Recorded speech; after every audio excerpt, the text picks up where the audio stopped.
Hello, everyone. Hello, hello. Thank you so much for joining me today.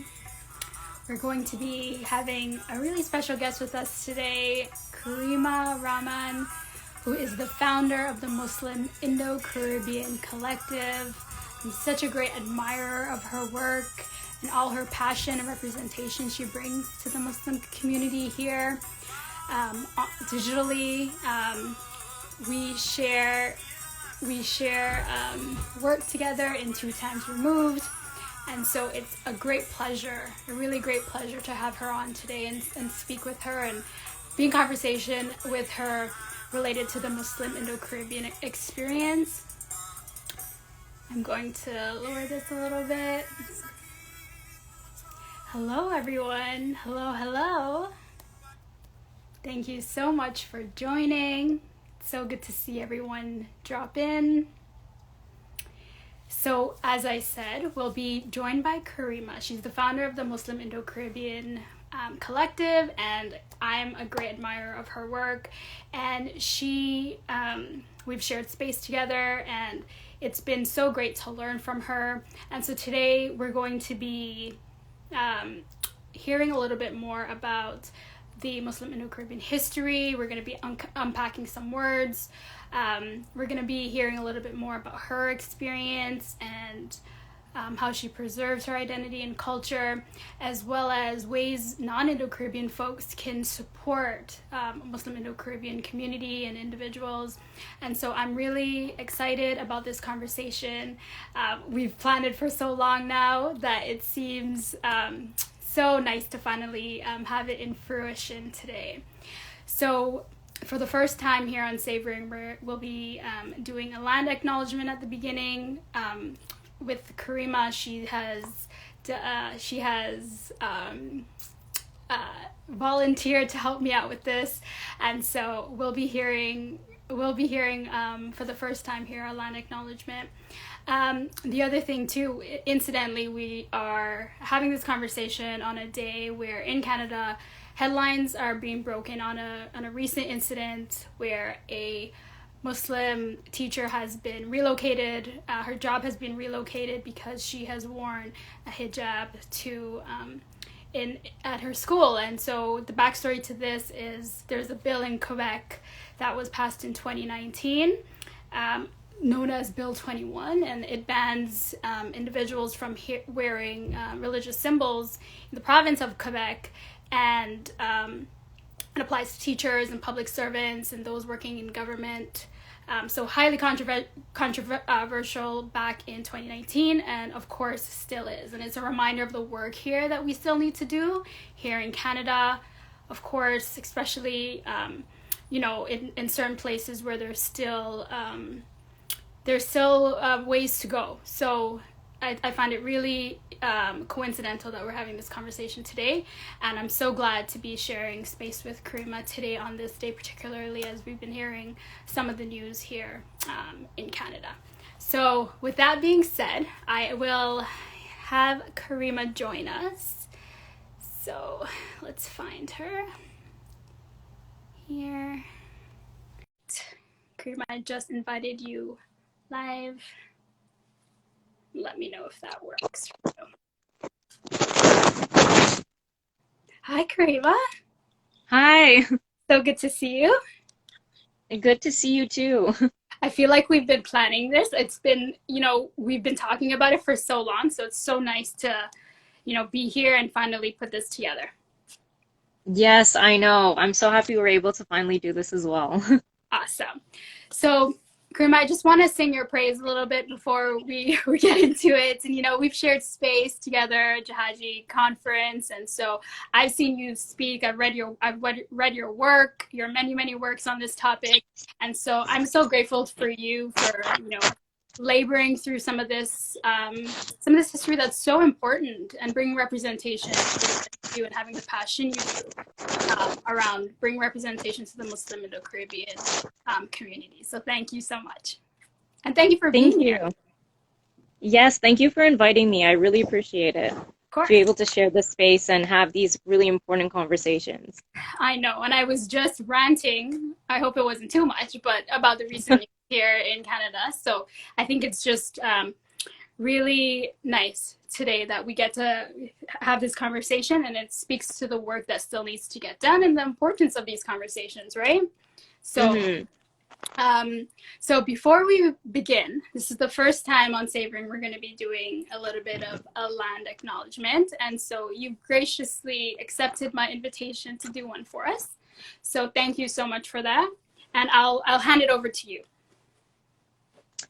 Okay, so I first want to say Assalamu alaikum and thank you for joining us. I think it's important to invite peace into this space in order to ground us as we navigate and work through this journey together from a place of love, healing, and compassion. So I first want to acknowledge my presence in Toronto, known by the colonial name Toronto. For thousands of years, this land has been the traditional land of the Anishinaabe, the Chippewa, the Haudenosaunee, the Wendat, the Seneca, and most recently the Mississaugas of the Credit River, and is now home to many diverse Inuit and Métis peoples. Today, this meeting place is still the home to many Indigenous peoples from across Turtle Island, and I am grateful to have the opportunity to work on this land and reflect on my positionality and accountability to this land. I as well want to bring the land of that the Jahajis were displaced to and acknowledge the various Indigenous peoples who are the rightful stewards of the land that is colonially named the Caribbean region, and how our ancestors inherited and maintained colonial states on these Indigenous lands. I want to call our ancestors into this space, bring the land of our Jahaji ancestors and beyond into this space, and acknowledge the various Indigenous peoples, Adivasis, and scheduled tribes who are the rightful stewards of the lands in the colonial state of India. I think this is a really important, not just to say these words as a check mark when you're doing any type of event, but also to think of what the words mean and deeply be self-reflexive of our positionalities of privilege and the accountability that we have to do throughout this process and our journey of unlearning and decolonizing. So that's something that I did want to mention. And before I answer any questions, I also think it's important to ground ourselves and acknowledge that the foundation of Islam in the Caribbean region can be attributed to the labor of Black Muslims, both enslaved and free Black folks, who were the first Muslims in the Caribbean. And that's something that's important to acknowledge. There are a few terms that I'm going to be using throughout this talk, and I think it's important just to give a brief definition. So the three words I'm going to be using is positionality, self-reflexivity, and power privilege. So when I say positionality, our position in multiple systems of power based on our identity that changes in different contexts. When I say self-reflexivity, I mean that being conscious of the ways that one may be oppressed and have the power privilege to oppress others. And when I say power privilege, it's being a part of the dominant, what is deemed the default or normal, quote unquote normal, can be majority who have the social or institutional power and have their beliefs, values, and identity represented. Just to give a good background on when I'm using these terms, what they mean. Amazing, thank you. No problem. So I'm going to pin this comment as well. So Karimah, I love how you always start off many of your talks with grounding us in some of these terminologies and reminding us of where we are and how we got here. And I think that's really, it's really beautiful. And I love that you just mentioned the performative aspects sometimes that we have around land acknowledgements. And so I reiterate that to anyone who's watching, that, you know, we don't just do this for the sake of doing it, but even as we, you know, we remember ourselves in relation to nature, and our oneness with nature is incredibly important.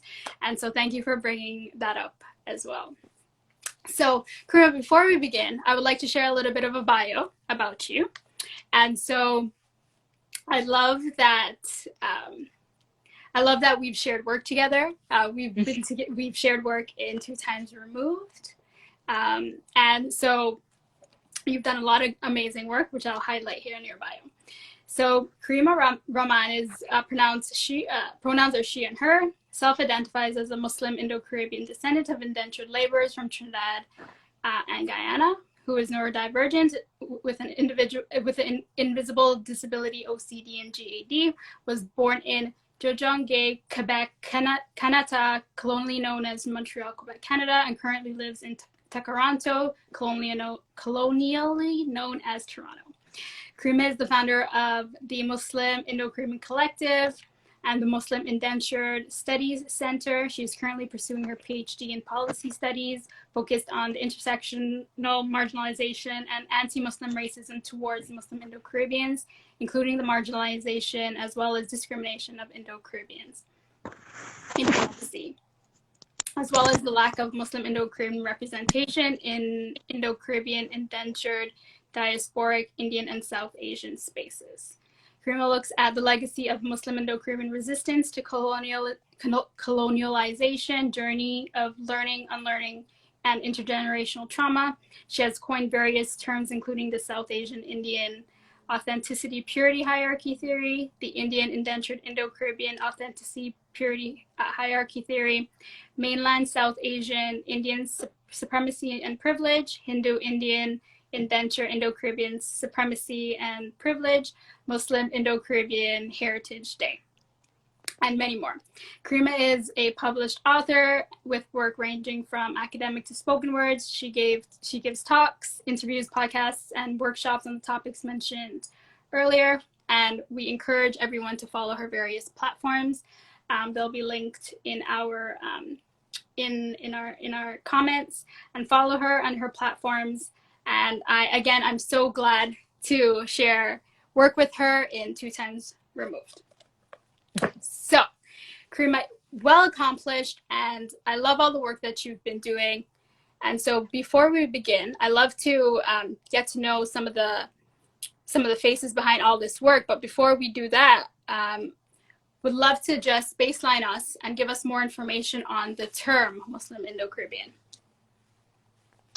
So grounding ourselves and unpacking the term Muslim Indo-Caribbean is really important. So when I say this term, it could be defined as those who self-identify as both Muslim and Indo-Caribbean simultaneously, who are at the intersection of both these identities, both being Muslim and Indo-Caribbean. This is usually within the context and positionality of descending from Muslim indentured laborers displaced by British, French, Dutch, and Danish colonization from Hindustan, present-day South Asia to the Caribbean since 1838, or descending from indentured laborers who were not Muslim or they themselves, and more recently chose the path of Islam. Not all those who self-identify as Muslim Indo-Caribbean descended from indentured laborers. There are cases of those who left Hindustan to the Caribbean with agency, such as business owners, traders, sailors, and merchants, such as in the case of Barbados, or more recent migrants from South Asia, India, post-partition or after 1947, who self-identify as Muslim and are located in the Caribbean or their descendants. But it is important to note that the majority of those who do self-identify as Muslim Indo-Caribbean are in fact descendants of indentured laborers.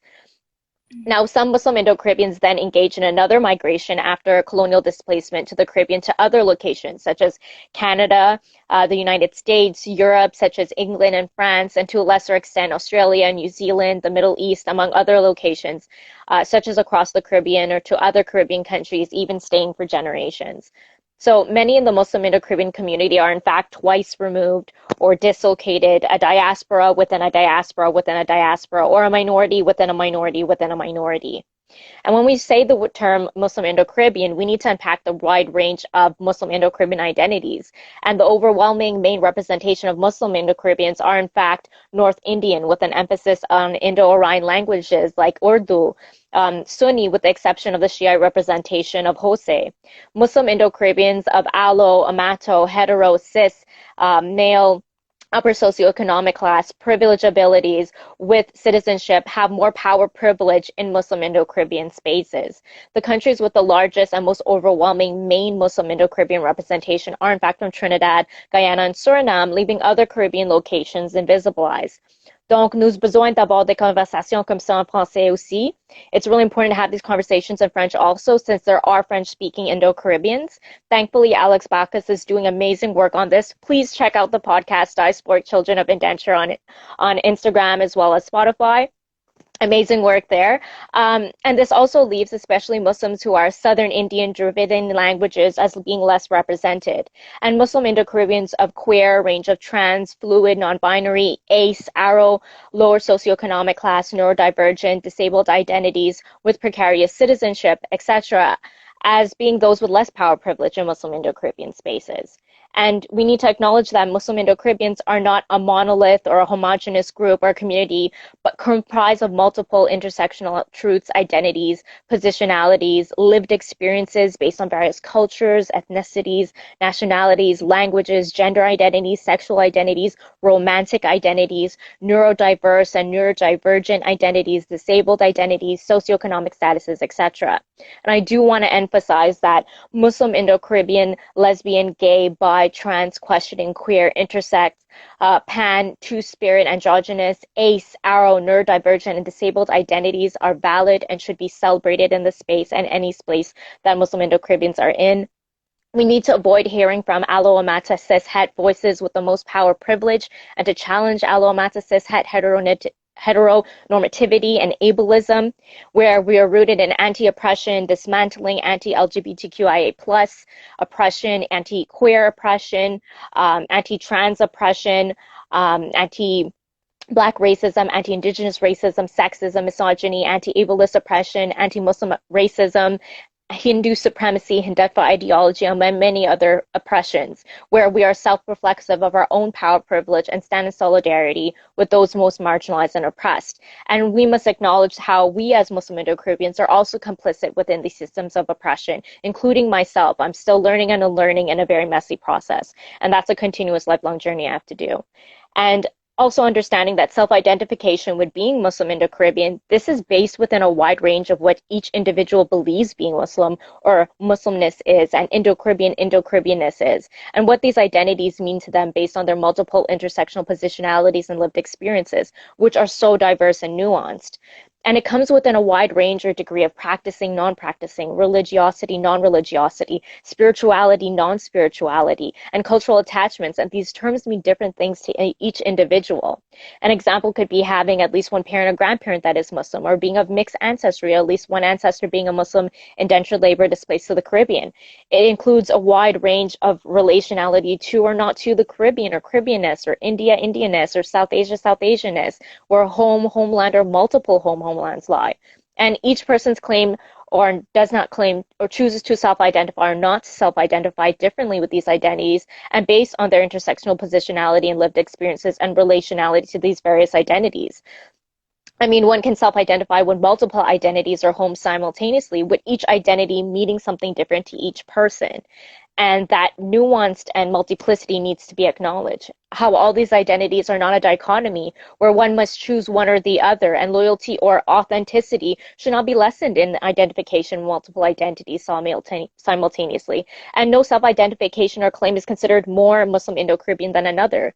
We must be critical of those who act as gatekeepers or play purity or authenticity politics in relation to giving more validity to certain expressions of Muslim Indo-Caribbeanness over others. And one form of identification or claim to being Muslim Indo-Caribbean is not the only way or the right way to self-identify or claim Muslim Indo-Caribbeanness. And no one should say that there is only one way.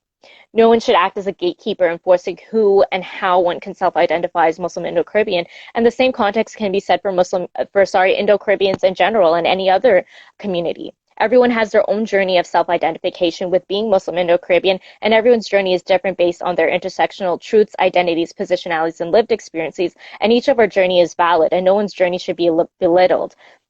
As long as the self-identification is not due to oppressive reasoning or racism, such as anti-Black racism, or promotes cultural appropriation, such as the cultural appropriation of Black, Afro-Caribbean, or Indigenous cultures. By sharing our different voices, journeys, and stories of self-identification as Muslim Indo-Caribbeans and Indo-Caribbeans at large, we can learn more about our intersectional complexities and nuances as a community, learn, unlearn, and heal so we don't perpetuate hierarchies of self-identification within our community. A lot of what I've said and more is in the article, Who Are Muslim Indo-Caribbeans, published by the Brown Gale Diaries. So if you do want to have something that's accessible that you could read more about, that article is there. Amazing. Thank you so much, Karimah. And I think you unpacked a lot of different intersections there. And I think for me, when I'm listening to that, is it's a reminder for me that not all Muslim Indo-Caribbean people are the same. And so we come from so many different spaces, so many lived experiences. And I love that you just acknowledged that. One of the things that I think is really important too is learning a little bit more about the Muslim Indo-Caribbean history in the Caribbean. So I was wondering if you can share a little bit more about that. Okay, so within the context of indentureship, and that's kind of what I'm going to root this history in, it's important to note that approximately 500,000 South Asian Indian indentured laborers were actually displaced to the Caribbean, and approximately 85% were Hindu, and Muslim indentured laborers, according to Afro's 2000, were approximately 16% or 80,000. And Muslims were composed of many intersectional identities, positionalities, and lived experiences. So if we unpack Muslim indentured laborers, approximately 85% were from northern India, mainly northwestern provinces and the Bengal presidency under the British Raj, mainly present-day Uttar Pradesh and Bihar regions. Mainly, they spoke Indo-Aryan languages such as Urdu, Bhojpuri, Awadhi, and boarded ships at the Calcutta port referred to as Calcuttians. Approximately 15% were Southern Indian from the Madras presidency under the British Raj, mainly present-day Tamil Nadu, Andhra Pradesh, spoke Dravidian languages such as Tamil, Telugu, Malayalam, boarded at the Madras as well as Pondicherry port, and were referred to as Madrasis in archival documents, which not many know is a problematic racial slur for Southern Indians, and they formed the majority in the French colonized regions. Christians, Adivasis, indigenous peoples, and scheduled tribes such as the Dangar Hill Kulis from the Chotu Nagpur district in southern Bihar of the Bengal presidency also formed a minority. Sikhs, Buddhists, Jains, Zoroastrians, or Farsi, and those who follow the Baha'i faith are largely unaccounted for in archival documents.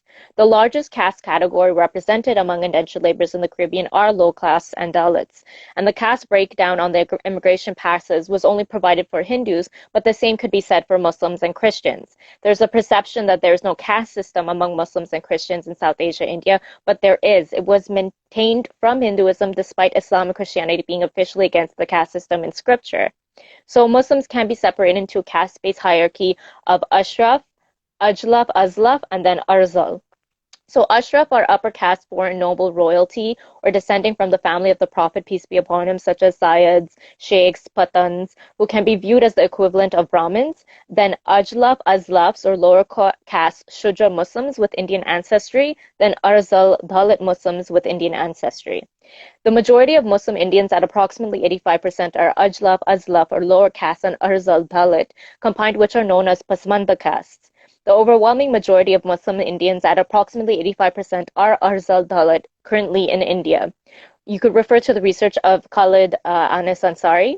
Each of the caste categories of Ashraf, Ajlaf, Azlaf, and Arzal are actually intersectional categories composed of various subcastes, positionalities, and lived experiences as well. So we need to talk about that nuance and multiplicity.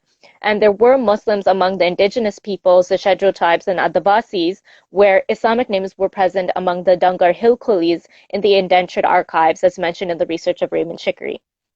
I have to acknowledge that I have a lot of power privilege in not having the lived experience of violent caste-based oppression experienced in India and the recent diaspora. Although I have been discriminated against for indentured and caste ancestry, my positionality allows me to be removed from it, so I am very much more privileged. A majority of Muslim indentured laborers are Sunni of the Hanafi madhab of fiqh, which means school of jurisprudence, and there are Shiite, Sufi, and Ahmadiyya minorities. We need to unpack the wide range of Muslim indentured labor identities as well, where the overwhelming main representation of Muslim indentured laborers and their descendants are those who were displaced from the Calcutta port, who are Sunni, with the exception of Shiite representation of Hossain, North Indian, those who spoke Indo-Aryan languages such as Urdu, who were upper caste Ashraf, predominantly Pathan representation when looking at resistance of Muslims against colonization. This leaves especially Muslims who are South Indian, Dravidian language speaking or descending from lower caste, Ajlaf, Azlaf, backgrounds disproportionately marginalized, with those of Dalit, Arzal, indigenous, scheduled tribe or Adivasi backgrounds as being the most suppressed. This unique Muslim Indo-Caribbean identity that we see today was formed or developed over time and rooted in the lived experiences of our Muslim ancestors who were indentured laborers, and it's important to unpack this.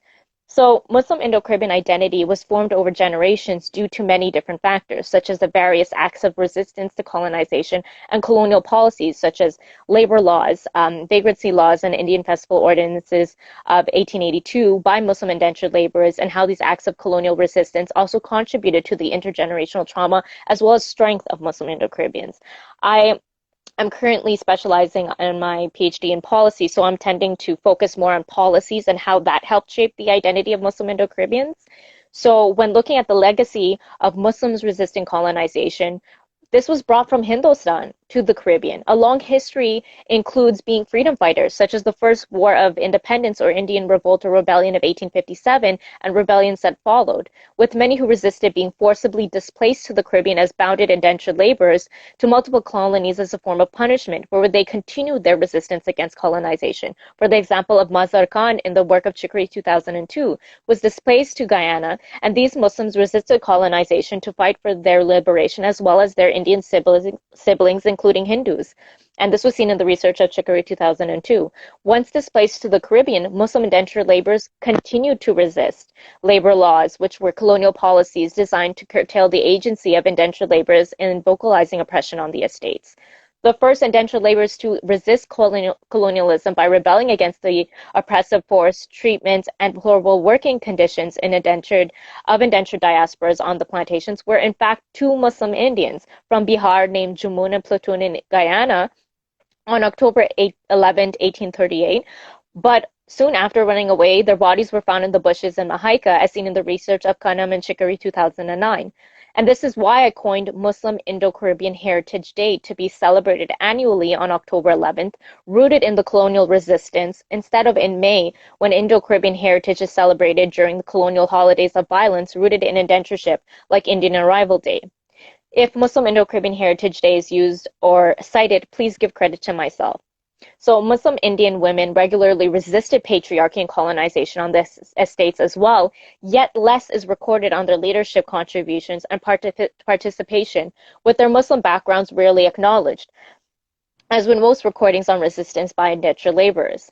And it's important to note that in the context of this colonial, orientalist, and anti-Muslim gaze, in which the intersection of being a Muslim woman, both Muslim and a woman, are problematically and regularly viewed as being oppressed or docile, rather than having agency. Some examples include Aladi, who was one of the ringleaders in the 1913 Rose Hall riots, resulting in the Rose Hall massacre. Salamea, who was a Pathan on the Friends plantation who resisted in Berbice, Guyana in 1903, and Tatari Begum Jane Bahari on the Zorganhood plantation resistance in Suriname in 1884, resulting in her murder. This is seen in the research of Rodney 1981, Tiwari 2013, Khan 2018, and Fokin 2018. We also have the 1913 Rose Hall Rebellion, where indentured laborers resisted unjust treatment on the sugar plantations, and ringleaders resisted in this rebellion were mainly Muslims, 3 Indians, Aladi, her husband Chote Khan, and I specifically say it this way, Aladi and her husband Chote Khan, rather than how it's listed as Chote Khan and his wife Aladi. We also have Amar Baksh, as well as 3 Afghani Pathans, Mullah Bux, Jahanjar Khan, and Didar Khan. A bloody massacre resulted with 100 rounds fired, leaving 41 injured and 15 violently murdered, as seen in the research of Kanan and Chicory 2009 and Chicory 2010.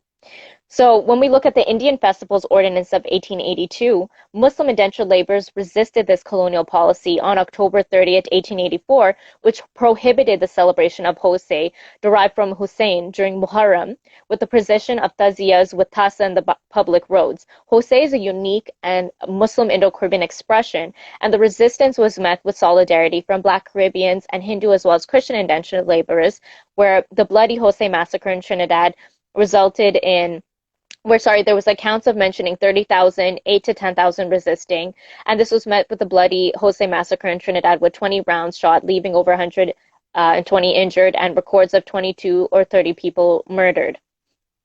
And this is seen in the Virtual Museum of TNT 2012 article. We also need the energy of the solidarity in the present and future across all intersectional positionalities in the Caribbean and the diaspora. Muslim indentured laborers resisted vagrancy laws, which were colonial policies designed to control and restrict their movement between estates, even when not working, to the point that they required to get a pass signed by the manager of the estate to leave. They were apprehended if without a pass. So if Muslim indentured laborers were caught traveling across the states, violating the vagrancy laws, they would be facing threats of death, jail, and lashes. So Muslim indentured laborers resisted their colonial policies in order to prevent proselytization and the erasure of their religion as well as culture and contribute over generations to the Muslim Indo-Caribbean identity we express in a multiplicity of ways today currently. Now, Muslim indentured laborers would resist the vagrancy law colonial policies by meeting outside of working hours since they were hyper-surveyed by white colonizers. Indentured laborers would wait till midnight when the lights of their colonial bosses was off, and then they traveled by foot from one district to another so that they could find other Muslims and get together in one location in order to teach maktab and Islam, as seen in the research of Aisha Khan 2004. They were praying under a mango tree for Jummah though their pay was only 25 cents per day in 1900. The estates, they built the mosque with their own hands, saving money brick by brick. Another example is keeping rosa or fasting while working on the estates in the fields, praying Taraweeh all night after working the fields, keeping rosa, learning the Sunnah, and teaching Quran in the maktabs. And this was seen in the research of Zainul Khan 2013. So since Muslims comprise a minority, as I said, according to Afro's 2000, of 16%, approximately 80,000 indentured laborers displaced to the Caribbean, there were so few Muslims scattered across each estate. Therefore, restricting the movement of indentured laborers on estates disproportionately restricted the ability of Muslims to communicate with each other across these different estates to gather and forge a deeper sense of permanent community with less numbers. Then by resisting colonization and proselytization in these vagrancy law colonial policies, a sense of community was established over time. And by doing so, these acts of resistance to maintain community and culture, and collectively, these various acts of resistance to colonization have influenced and impacted the formation of an Muslim Indo-Caribbean identity over generations in the Caribbean. I mean, we have the legacy of Muslim Indo-Caribbean identity that can be seen in, but not limited to, Islamic organizations such as USTA, the Anjuman Sunatul Jamaats Association in Trinidad, or CIOG, Central Islamic Organization of Guyana, the Surinamese Islamist Vereniging, SIV in Suriname, and the Muslim schools established by these organizations, messages peppered across the Caribbean, the perpetuation of Quran Sharifs, Maulud functions, a gathering where Muslims recite the Quran and qasidas are sung, the continued singing of qasidas, Islamic songs of praise in Urdu, the recitation of the Tazim, Ya Nabi Salam Alaika, Ya Rasul Salam Alaika, Ya Habib Salam Alaika, in the Caribbean, among many other examples. And these are all examples of colonial resistance and knowledge production among Muslim indentured laborers and their descendants. These legacies then continued wherever Muslim Indo-Caribbeans migrated to. The example of Canada, the USA, Europe, etc., such as the establishment of Tariq Masjid in Toronto by Muslim Indo-Caribbeans. I do mention, for example, in this book, how qasidas are a form of knowledge production and colonial resistance. At the same time, it is important to acknowledge that Muslim Indo-Caribbean identity is not limited to Muslim overt religious expressions. Instead, Muslim Indo-Caribbean identity is within a wide range that just happens to include these expressions, among others. Muslim Indo-Caribbean identity is this beautiful combination influenced and rooted in indigenous, African, Asian, and South Asian traditions and culture, which many refer to as this intricate mix of creolization. A lot of what I have mentioned can be seen and read and more easily accessed in the article published by the Migration Initiative entitled Muslim Indo-Caribbean Identity, Muslim Indentured Resistance to Colonization and Colonial Policies, and it's available online, just so that you have more ways of accessing that information. Amazing. Thank you, Karimah. And I think it's really important that anyone who's watching this live can be directed to the work that you're doing and reading a little bit more about this, because it's really important for us to understand some of this history. And I love the perspective that you've given us in terms of history, where it comes from a very empowering place. It comes from rebellion. It comes from, look at what we've done as a community to be where we are today. So thank you for that perspective and that lens that you've brought the history to. So with that being said, I would love to learn a little bit more about you and talk a little bit more about your experience as a Muslim Indo-Caribbean person. So, what has your experience been like here in Canada? So I'd say the first thing that as a Muslim Indo-Caribbean person, I was always curious of the question, who am I and where do I come from? And growing up in Quebec, Jojoge, what is colonially known as Quebec, Montreal, I never saw myself truly represented in any space I entered, and this continued after I moved to Toronto, colonially known as Toronto, although I felt a greater sense of home here. So as a Muslim Indo-Caribbean person, based on my specific personal intersectional positionality and lived experiences, I felt like my voice was regularly silenced, invisibilized, and marginalized, and unrepresented in Indo-Caribbean and indentured diasporic Caribbean, Indian, South Asian, Trinidadian, Guyanese, and Muslim spaces. And I thought that that would change maybe when I moved to Toronto, that continued. So not only do I carry the intergenerational trauma and violence that stems from colonial dislocation rooted in indentureship, but I also carry the lived experiences of trauma from systems of oppression and intergenerational trauma rooted in anti-Muslim racism, rooted in colonialism, white supremacy, which was heightened post 9/11, such resulting in the Quebec mosque massacre in Canada and the violent murder of the Muslim Indo-Guyanese Canadian Mohammed Aslam Zafis outside a mosque in Toronto by white supremacists. So I walked around knowing that white people in Quebec not only hate me, but also wish me, as well as other Muslims like me, were dead. And that was something that I heard regularly in school, I heard in society, just as being on a regular occurrence. And I was not shocked at the Quebec massacre after growing up in that environment and going to school there. It was so deeply rooted in anti-Muslim racism, colonialism, and white supremacy. I experienced anti-Muslim racism also rooted in Hindu supremacy, in Brahmin supremacy and Hindutva ideology promoted by the Sangh Parivar, including but not limited to the BJP, BHP, RSS, and the diasporic version, the HSS. And all these organizations are involved in saffron politics rooted in Hindutva fascist Nazi ideology, influenced by European fascist Nazis, viewing the Holocaust as a model to replicate against minorities in India, with the goal of creating a Hindu state or Hindu Rashtra in India, and equating the Indian diaspora and Indianness to Hindus and Hinduism, leading to a rise in what I coin as Hindu-Indian indenture Indo-Caribbean supremacy and privilege. This is impact in the Indian indentured Indo-Caribbean authenticity purity hierarchy theory that I coined, where Indians and indentured diaspora and the Indo-Caribbeans are overwhelmingly represented and equated as being Hindu as a default, where Hindus of especially upper caste Brahmin and North Indian Indo-Aryan language speaking backgrounds, where they are viewed as being the only authentic pure Indians or indentured diaspora or Indo-Caribbeans, and leaving Muslims deemed as impure, polluted, bastardized, where Hindus have more power, privilege in claiming Indianness and indentured diasporicness, Indo-Caribbeanness in relation to Muslim Indo-Caribbeans. So growing up, I was always, and even now, I was always made to feel like I was not Indian, indentured diasporic, or Indo-Caribbean enough since I was a Muslim Indo-Caribbean. And within this context, systematic anti-Muslim racism occurs in policy globally also, including India, which allows anti-Muslim narratives to be reproduced in the Canadian diaspora, labeling Muslims as foreign or alien by saying that Muslims cannot claim India as Punya Bhumi, sacred territory, or their Pitra Bhumi, the land of their ancestors, since India is a Hindu state or Hindu Rashtra and the homeland of Hindus, where Muslim loyalty must be questioned to India as well as the Indian diaspora. Muslims and their Muslimness is problematically vilified and policed in Indian spaces due to tropes of being viewed as a dangerous security threat, whose loyalty must be questioned, and as backwards or barbaric, as seen in the 2019 CAA and NRC policies, as well as overseas citizenship policies. So I grew up seeing these tropes of Muslim vilification reproduced in Western media and North Indian and Southern Indian film industries, including Bollywood and Hollywood movies growing up, where who I was as a Muslim was constantly seen as a terrorist or a dangerous security threat or violent or patriarchal. That was the only representations that I usually saw. So that does take a toll on you. I do have the lived experiences with what I coin as mainland South Asian Indian supremacy and privilege.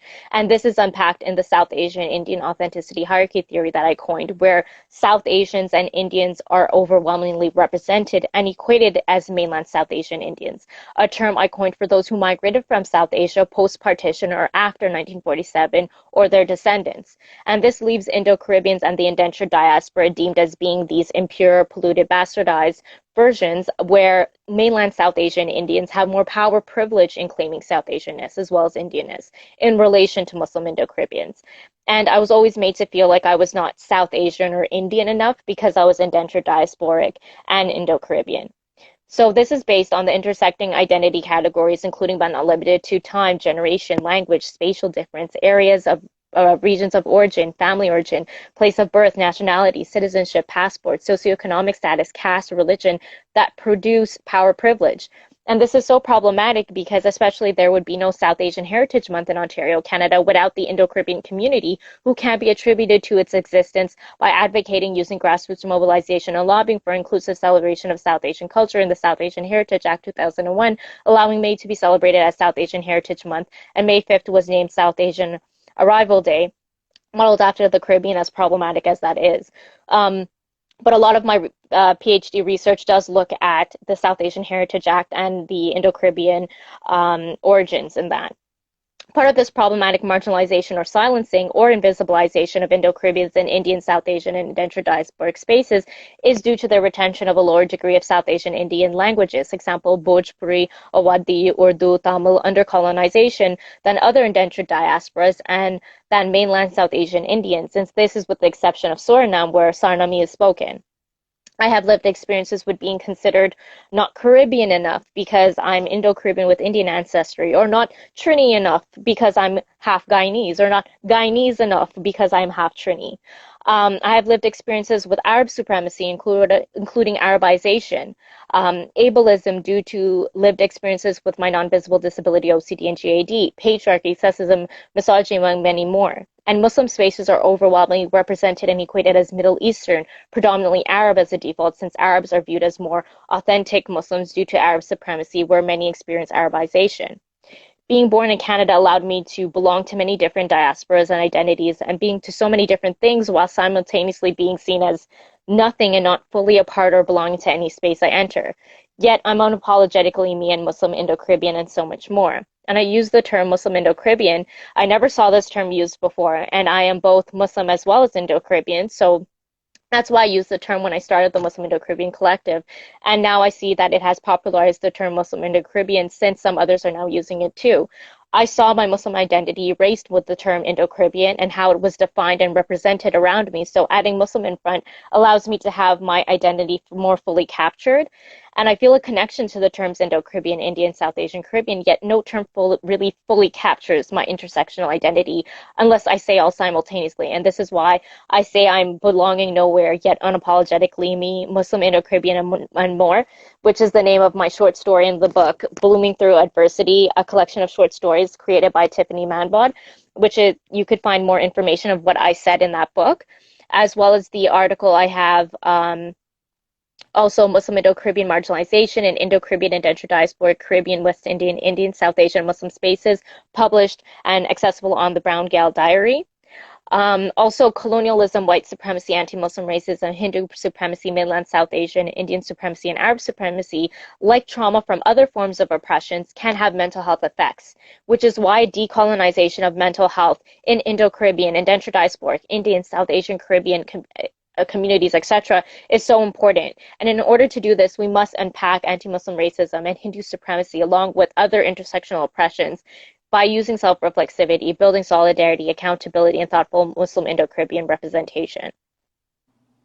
Thank you, Karimah. And I think everything that you've mentioned, I just want to say thank you for taking up space the way that you do.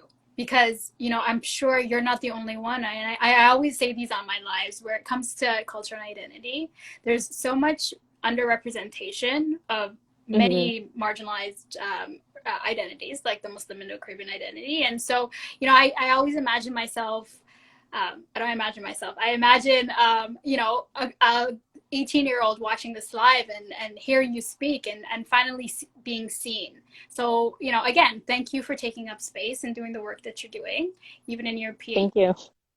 So switching gears a little bit, still staying on, you know, your personal experience or your lived experience, I think it's really important that we acknowledge, you know, our marginalization, but also how we preserve who we are and all the things that we love. So I'm wondering a little bit about how you preserve your Muslim Indo-Caribbean identity on a day-to-day, generally speaking. Okay, so when it comes to preserving identity, as a child, seeing the strong hatred towards me for who I am and other Muslims like me and for simply being Muslim, it kind of pushed me closer towards the identities that resonated with me and made me me. So I was never silent as a child, and I made a decision to follow the path of my ancestors and those who walked before me. So every opportunity I had, I tried to resist colonization, thinking my ancestors did not resist and sacrifice for me to assimilate or feel shame or rejection of my soul and self, that white supremacy, Hindu supremacy, mainland South Asian, Indian supremacy, Arab supremacy, and so much more tries to cast on those who are colonized or oppressed for simply existing. So when I think of how I'm preserving my Muslim Indo-Caribbean identity, I think of it as part of my process of learning, unlearning harm, and decolonizing colonial intergenerational trauma rooted in anti-Muslim racism, Hindu supremacy, mainland South Asian, Indian supremacy, Arab supremacy, and celebrating the Muslim Indo-Caribbeanness that is seen as less than or polluted because of these systemic forms of oppression. So I know my ancestors experienced horrific treatment by evil white colonizers, being baked until they bled, having salt rubbed into their wounds, working back-breaking hours on the plantations, being massacred and straight up murdered in all the rebellions and protests they led. And they sacrificed so much during indentureships, so I may be proud to call myself a Muslim Indo-Caribbean today. So although I was not physically in India, Trinidad, or Guyana, or around my Muslim Indo-Caribbean community growing up, I physically hold the strength of this community that means so much to me and the reason I breathe.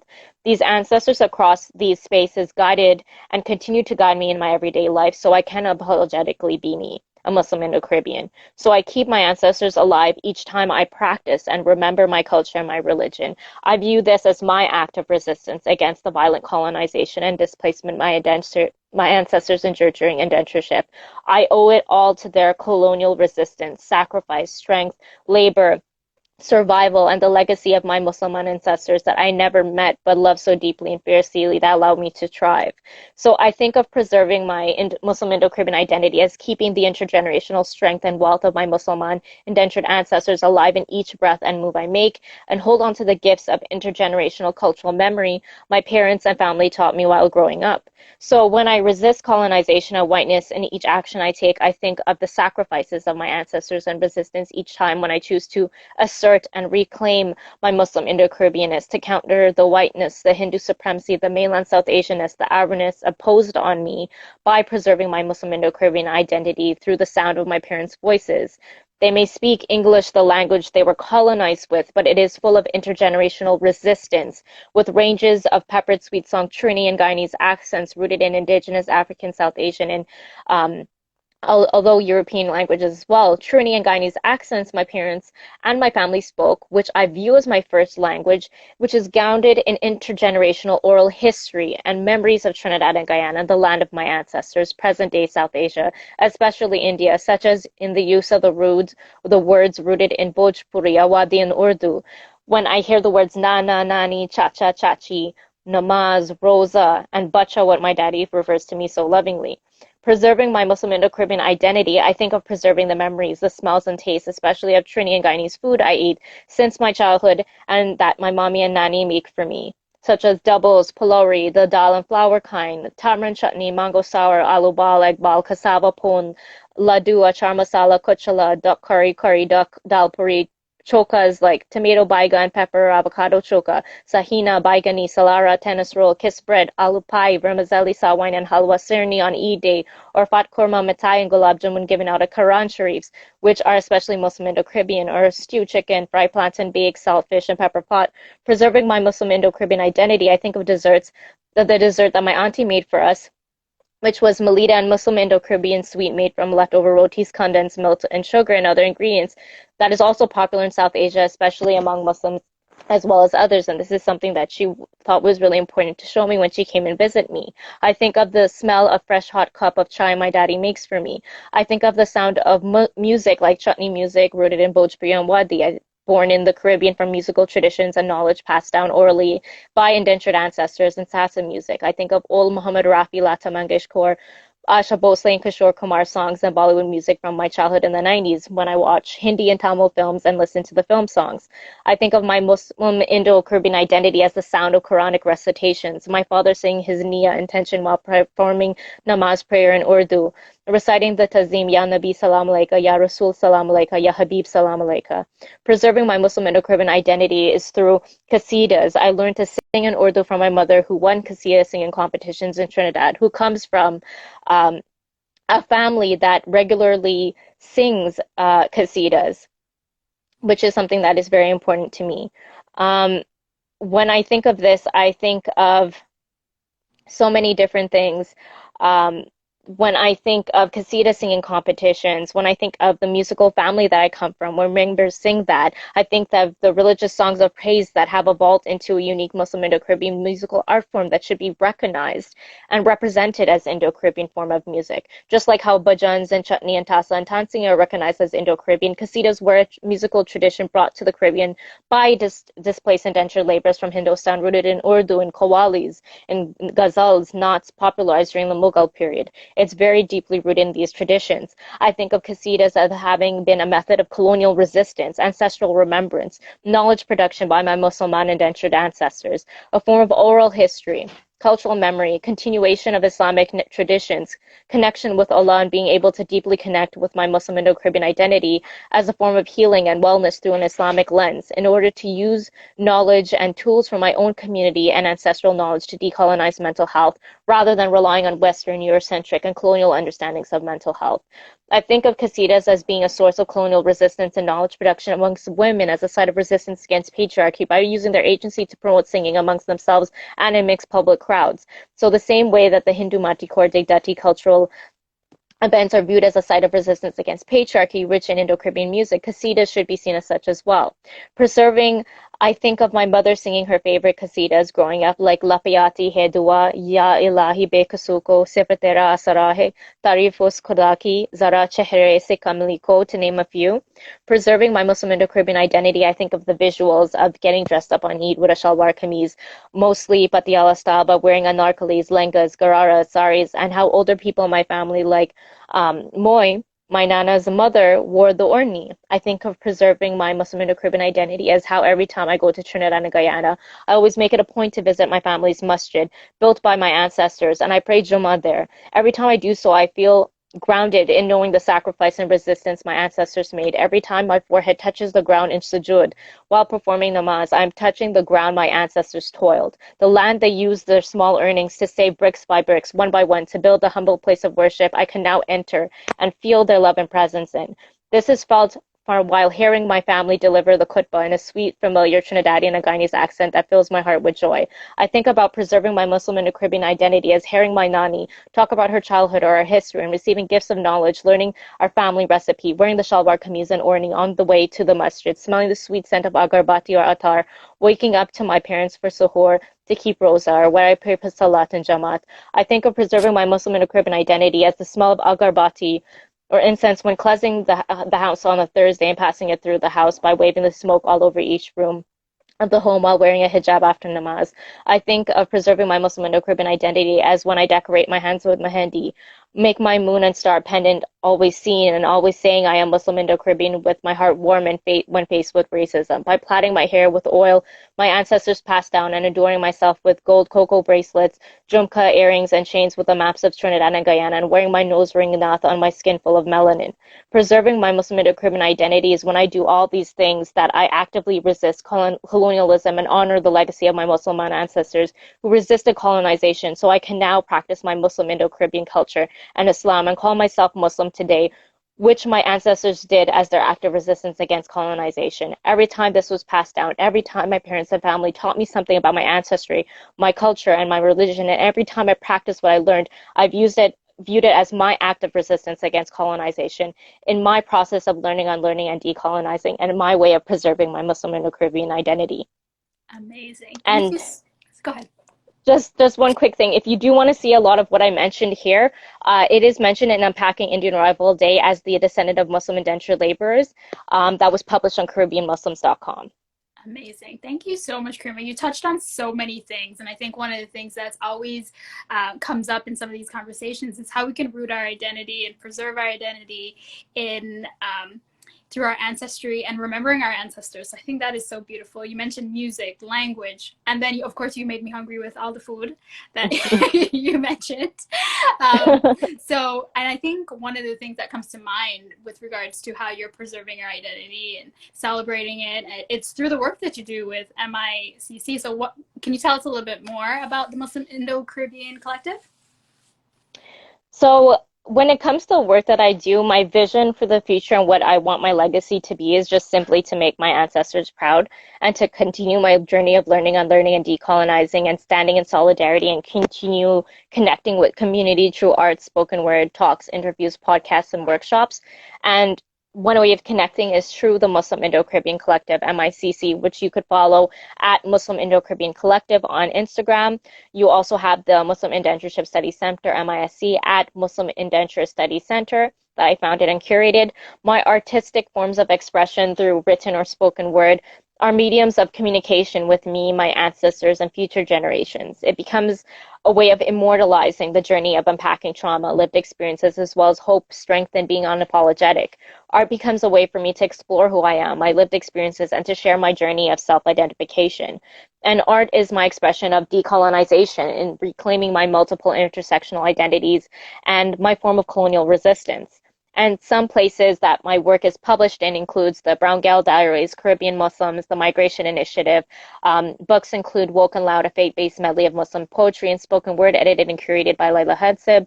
My short stories are published in the books. Two-time reviewed an anthology of Indo-Caribbean fiction, edited and curated by Tiara J. Chutkan, as was mentioned earlier, and also Blooming Through Adversary, a collection of short stories curated by Tiffany Manbod. I hope my research on the intersection of anti-Muslim racism and Indo-Caribbean discrimination experienced by Muslim Indo-Caribbeans in my PhD in Policy Studies program can amplify voices in the Muslim Indo-Caribbean community on these systems of oppression. And so hopefully others can finally see themselves seen and represented in both my academic as well as community work. And the way I experience anti-Muslim racism, silencing, invisibilization, and marginalization as a Muslim Indo-Caribbean in Indo-Caribbean and diasporic Indian, South Asian, Caribbean, and Muslim spaces has influenced my decision to start MICC and MISC on the side while completing my PhD in policy studies, because I consciously and unconsciously code switched in these spaces and I was never able to express my true authentic self, and I felt like I belonged nowhere, yet I'm apologetically me. I realized the need for a space where I and others with similar identities could themselves see themselves thoroughly represented, more thoughtfully represented, find a way to connect in a different way and see something they haven't seen before. And I quickly realized that Indo-Caribbean and diasporic Indian, South Asian, Caribbean, and Muslim spaces were not built for me or with my intersectional identity and positionality in mind. And I can't wait for these spaces or organizations to finally represent me. If these Indo-Caribbean organizations and spaces and others won't, I will, since I also think it's important that someone with that lived experience is taking up that space and no one is speaking on behalf of those in the community they are not a part of. And these organizations problematically create their own content on social media without amplifying all Muslim Indo-Caribbean voices that already did that labor or giving credit where credit is due. Muslim Indo-Caribbeans are doing the work of thoughtful representation in so many different spaces. I just want their voices to be amplified. So this is why I think it's important for me to coin also Muslim Indo-Caribbean Heritage Day, as I said before, to be celebrated annually on October 11th, rooted in the resistance of Muslim indentured laborers and celebrated during October with Islamic Heritage Month and Caribbean Heritage Month. And if Muslim Indo-Caribbean Heritage Day is used or cited, please give credit to myself. Through the MICC, I'm currently working on an upcoming documentary movie, an upcoming book unpacking the question, what does being Muslim Indo-Caribbean mean to you? Made by Muslim Indo-Caribbeans for Muslim Indo-Caribbeans. And we are currently looking for submissions. So if you're interested, DM us on Instagram at Muslim Indo-Caribbean Collective. Also, it's important to know that an Islamic lens of decolonization is at the core of all my work and my intentions. What started the MISC, I realized over the years that I'm inherently acting a decolonial lens when I practice what's at the core of Islam, resisting colonization and oppression, to fight against oppressors, to stand in solidarity, to stand up for social justice with actions is a part of Islam. So these frameworks of anti-oppression are embedded at the core of Islam in the life and teachings of the Prophet Muhammad, peace be upon him, yet many do not put this into action and practice. So this is kind of why I thought it was important to start the MICC, the Muslim Indo-Caribbean Collective. Mm-hmm. And I think just going back to one of the points that you've made is how can non-Indo-Caribbean people create space for Muslim Indo-Caribbean experience is incredibly important. And before we have our last question, I just wanted to see if there are any questions in the comments. And if anyone does have a question, let us know. 416 since 80 says, we love some land acknowledgements. Thank you. That was our first time here on Savoring conducting one. And thank you again, Karimah, for doing that for us. They also said, y'all really got your jargon on fleek. I think that's to you, Karimah. And just going back to some of the to the point that we just made about how, you know, as non-Muslim Indo-Caribbean organizations or people can create space for Muslim Indo-Caribbean voices. Going a little bit deeper in that, what can we do specifically to support you, support the work at MICC, and also just the Muslim Indo-Caribbean at large? So I'm going to reiterate this so it's clear. So what I'm about to say is from a place of love and a peace to ground us as we navigate and work through this topic from a place of healing compassion. I think the lived experiences of Muslim Indo-Caribbeans with anti-Muslim racism is rarely acknowledged, much less addressed in Indo-Caribbean spaces, and this includes a wide range of overt acts to microaggressions affecting Muslim Indo-Caribbeans based on their intersectional positionality. I think anti-Muslim racism, like the trauma of other forms of oppression, can have mental health effects, which is why decolonization of mental health in the Indo-Caribbean as well as other communities is really important.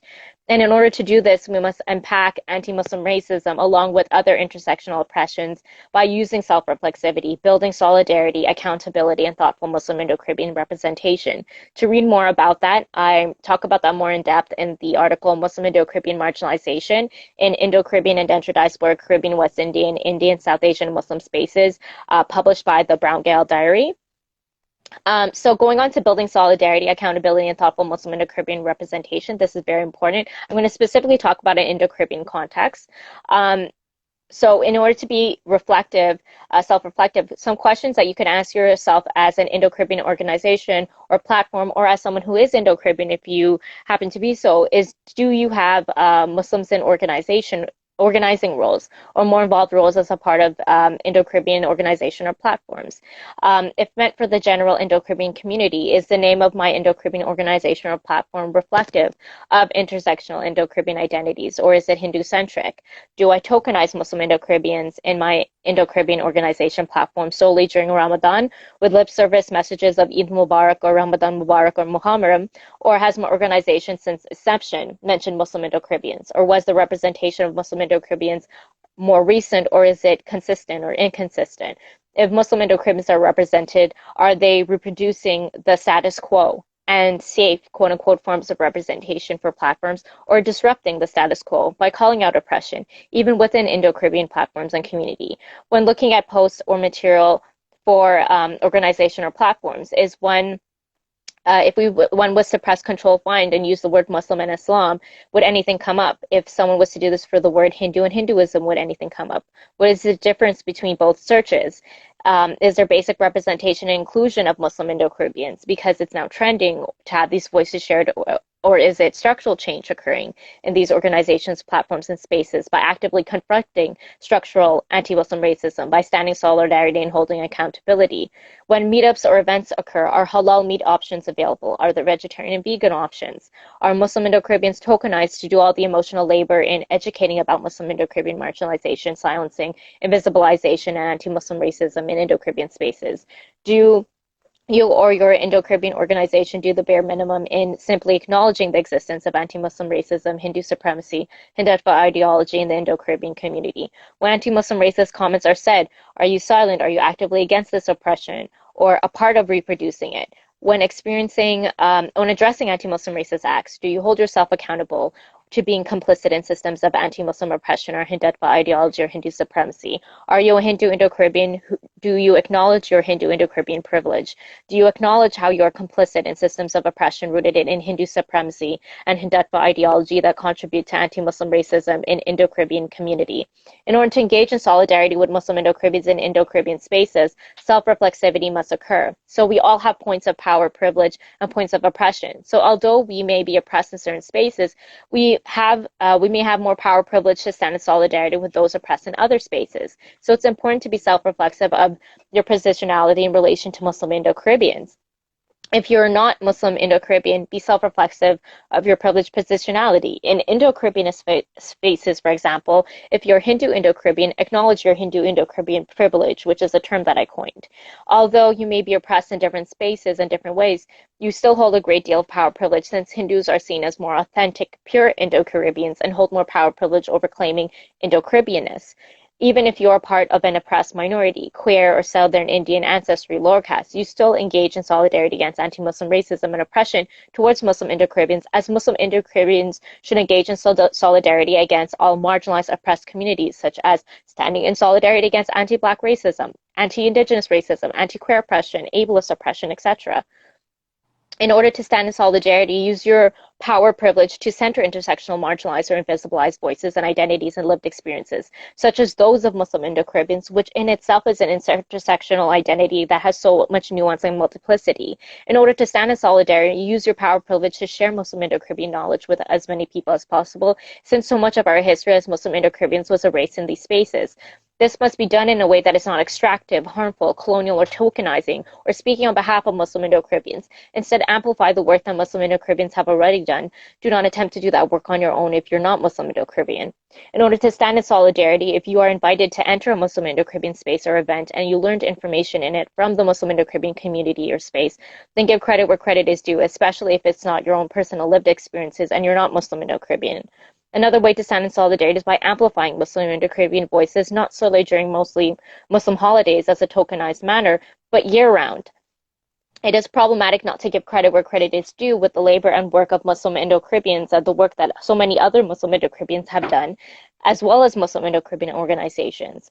The Muslim Indo-Caribbean Collective has been around for a year and a half now, and one way to engage in solidarity is to acknowledge how MICC was the first organization to unpack a lot of important moving parts when it comes to identity, such as the importance of Islamic Heritage Month and Caribbean Heritage Month for Muslim Indo-Caribbeans, how October is significant for the Muslim Indo-Caribbean community due to it being rooted in historical acts of resistance by Muslim indentured laborers against colonization, and with celebrating the first Muslim Indo-Caribbean Heritage Day on October 11th this year, which is important to amplify not just during Islamic Heritage Month and Caribbean Heritage Month, but year-round again.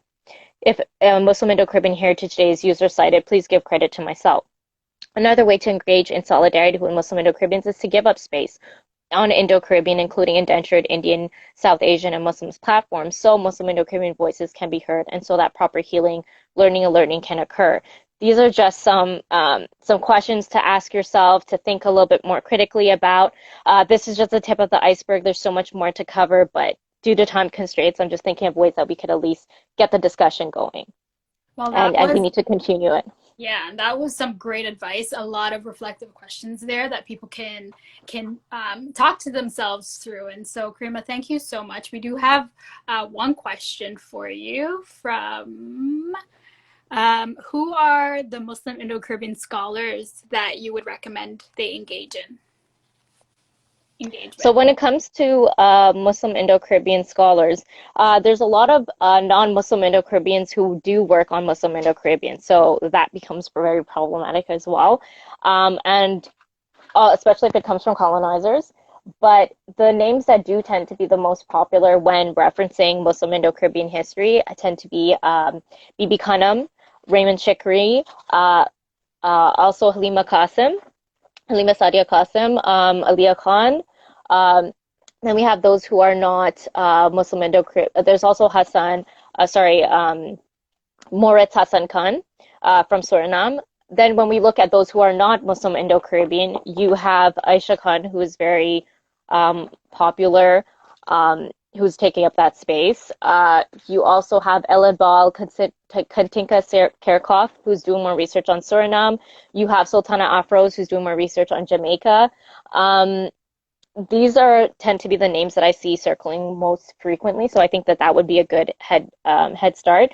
I do have a post that is posted on MICC of all these names, so you could take a look at that post. I'm not too sure when I posted it, maybe it was a year ago, but you could scroll through, but it has all the names of these authors, and it says which country they tend to focus on and diaspora they tend to focus on.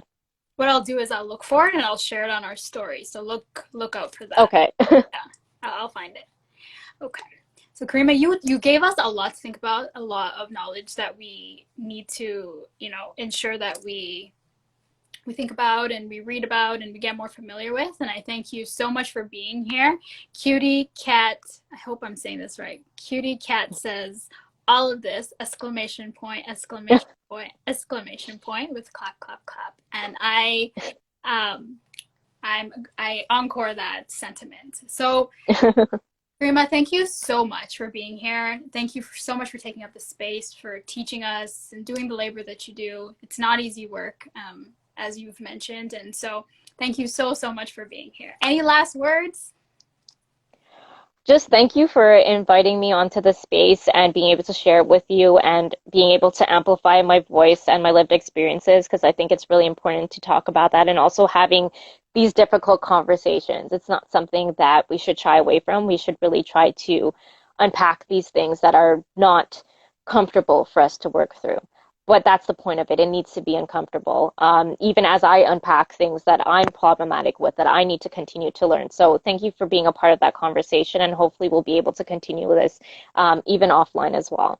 Of course, and Savoring is here for MICC whenever you need anything. We're looking forward to your book and your documentary. So I will obviously keep an eye out for those projects. Do you have any timelines on when those will be released? No, so I still have to, I wanted to post about it since the Muslim Indo-Caribbean Heritage Day. I wanted to make a post about the book, but I do have a post already about the movie, so about the documentary. So please submit if you're interested. I'm just trying to compile as much submissions as I can, and then we'll take it from there. Okay. Some of these projects, it's like, I love that we always have to remind everyone that we do all this work on a voluntary basis, and like we have limited time to do all these projects, so they come out when they come out. Yeah, no, that's exactly what it is. Even with like posting, I'm not regular because like I'm trying to do school and so many things at the same time. I'm like, whenever I have time, I will try to dedicate it to doing a post here and there. I know. And I find it really interesting, Karimah, that we had this conversation on the day that we were having so many headlines about, the issues related to the headscarf. Mm-hmm. And so I'm so glad that we've been able to do this today, particularly. And thank you for being here. I know it's not easy to share all of this all the time, and so it must bring up things. So thank you so much for all that you do. I'm so glad to be in community with you, and this is not the end. We'll see you again, and I'm sure we'll be in spaces again. Yes, I'm sure we'll do collaborations and much more work together in the future. Yeah. And like you said, it is a very important day to have these conversations around anti-Muslim racism. I grew up in Quebec, but at the same time, I do want to acknowledge that I am very privileged that I'm not visibly Muslim in the sense of wearing a hijab or a niqab. Mm-hmm. So that is an experience on its own that leads to more unique forms of oppression and unique forms of marginalization based on whatever intersectional positionality those who happen to wear the hijab have in the context of Quebec as well as other parts of Canada. But it's important to acknowledge the anti-Muslim racism and the unique ways that there is expressions of oppression in Quebec versus more privileged ways that I can live and others can live as Muslim within Ontario in comparison to Quebec. So there's just so much to unpack. That's a But whole that's other just the tip of the iceberg. Yeah. Hmm. Well, thank you so much for your knowledge again, Karimah. And we'll see you again soon. Thank you. Okay. Sounds good. Thank you. Bye. Okay. Bye. And assalamu alaikum to everyone.